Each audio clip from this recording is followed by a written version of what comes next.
Ito yung hinahanap ng improvement. Atras. Joke lang. Okay.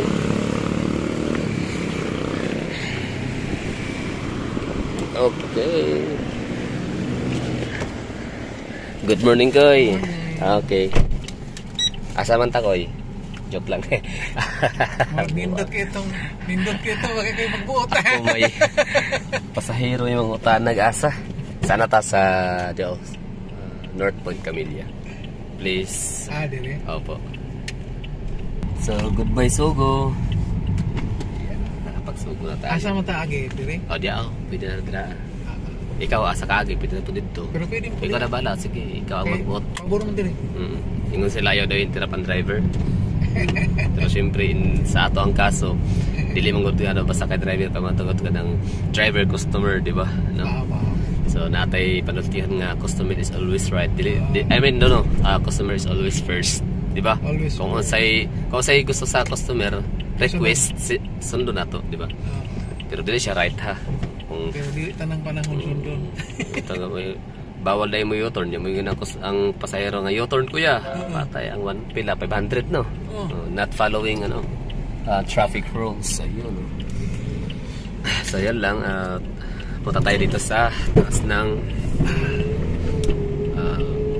Camellia North Point para makita natin yung lugar nila, gano'n nga ba haganda, kaya lang condominium.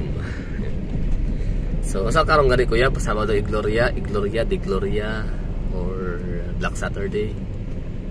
No. Lagi malatos ang kita ni Jesu Cristo.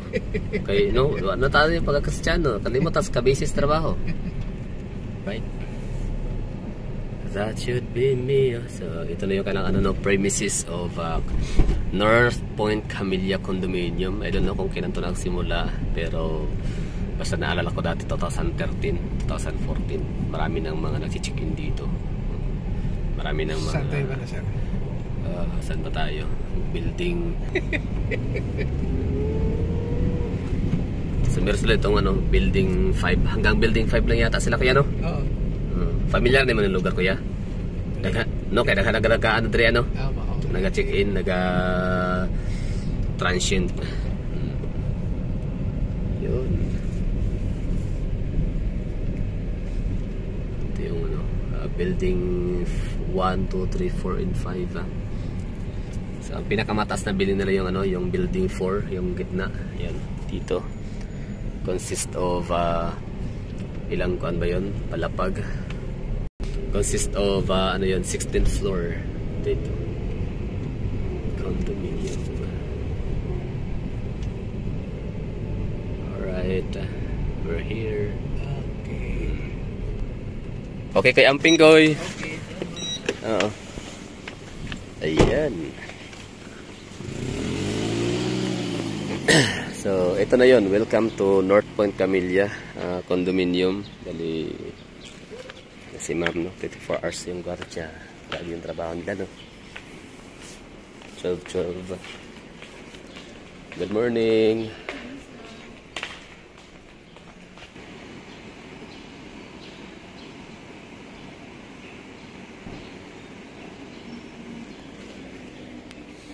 That should be me. So, sila no? Ang gardya. 12 hours sila. Check-in. Asa ka ng hangin diri, ma'am? Pansin ako, oras na ginahangin diri. Sa imo harang labi, no? Ako napansin ba kay maoras na ginahangin diri ang area. Dito ay wala. Siguro sa imong diya mo sulod, no? Kasi naay ka ng generator. Kanang exhaust fan. Hangin gid siya. Okay. Grabe imo trabaho, no? 12, no? Oo. Pero hapit ka mo mo check out. Galing. 12 hours. Kaya ba natin yung mga gala? Comment nga kayo dyan. Anyway.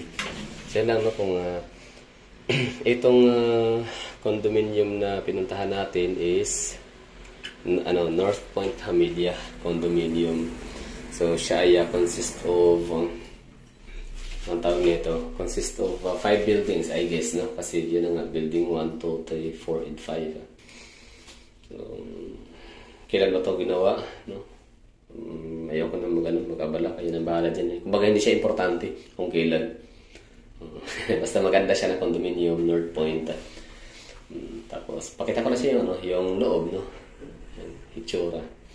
Kung how does it look in the inside of the building. So, if ever na ikaw ay taga Davao, or taga somewhere ka sa Mindanao, or somewhere in the world, in the earth ka na madalas kang napapadaan dito sa Davao City, particular sa Bahada Street, Bahada Avenue, J.P. Laurel Avenue, na may kita mo itong gusali na to. So just in case lang naman, at least may kita mo kung ano nga ba ang itsura from the inside nito. Kung curious ka, so yun na ang itsura ng loob. Tawag nito, ito yun, di ba? Meron silang 10th floor. Itong building 5 is 10th floor lang. So 10th floor is ano pa rin siya ha. Considered na siya as high-rise building. Tama? Tama. Kasi ang low rise, ang medium rise is nasa mga 9 below. I mean 6, 7, 8, I don't know. So kaya nang bahala dyan. Basta nasa to. Confident ako magsabi na ito ay bilong sa high-rise building. Tapos ang medium rise building is yun nasa mga 3rd floor, 4th floor, 5th floor hanggang 6th floor. Okay. So papakita ko na sa inyo ang view ng unit na kinuha natin dito. So, yun ang view, 'di ba? Ang ganda daw. So, bilang tayo ng building. So, yun. So, kung structure, building structure tawag diyan, basta 5, no? I mean up 3 lang. Isa, I mean 5 siguro yung pag magkahiwalay yun na yung bilang ng building.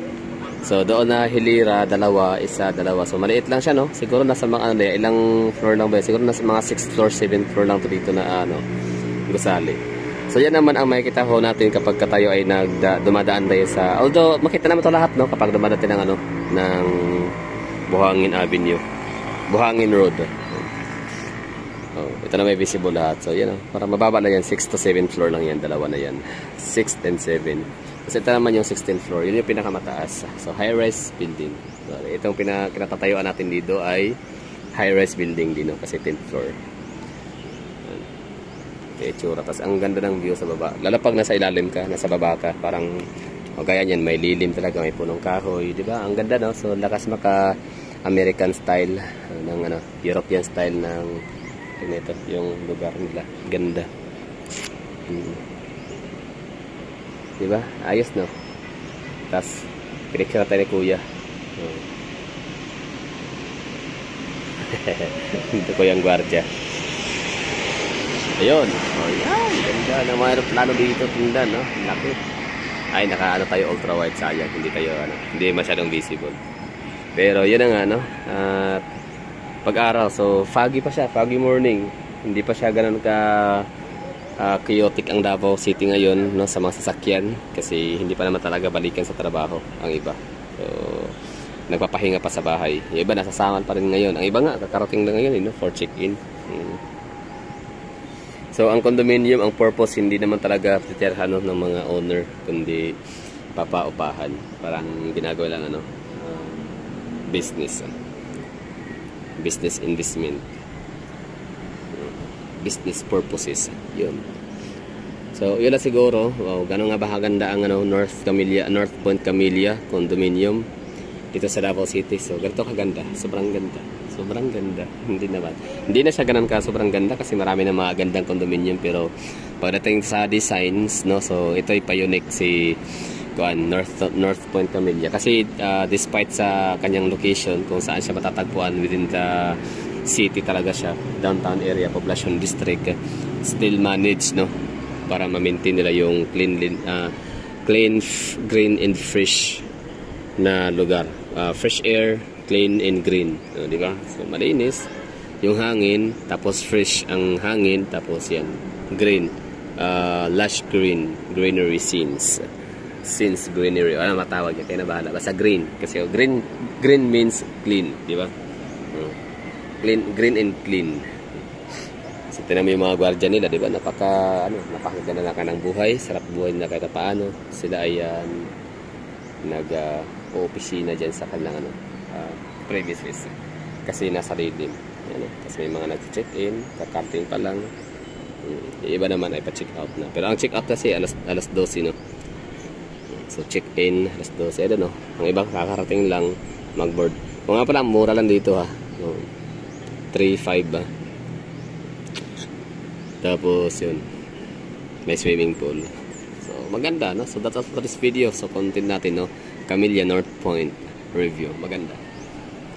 Meron silang mga, kung gusto niyo ng viewing area, view deck, doon kayo. Doon, meron doon. Sa building 4. Number 11. Bye-bye!